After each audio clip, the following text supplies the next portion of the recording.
my fellow Australian and also both an academic and a technologist.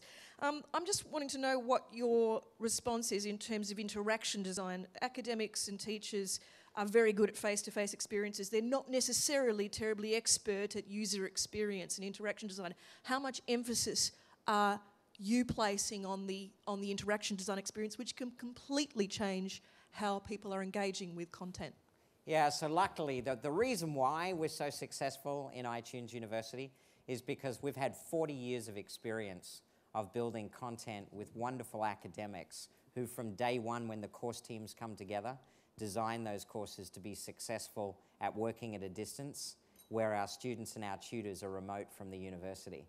And all we've simply done, I say simply in inverted commas, is embrace the technology of the day to do that better and better and bigger, which is fantastic. So we're one of the lucky ones because we don't really have to do too much retooling of our great team of people, whether they're our tutors or whether they're our student services or whether they're our academics. We've got some, don't get me wrong, I'm not trivializing it, but from day one we've thought about our content as being different. Where it's much harder is where your content is defined by lecture rooms, lectures, tutorials, textbooks, libraries, because then it is difficult to re-grasp what to do with the content because repurposing can be costly and cumbersome, and the expertise are needed to do that.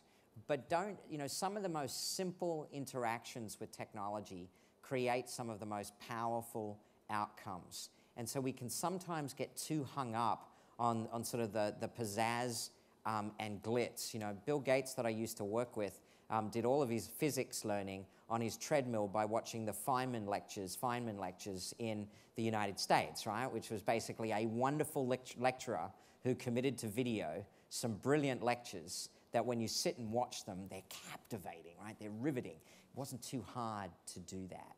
And so I think it's less about the form factor, less about being too worried about that, and more about creating the why.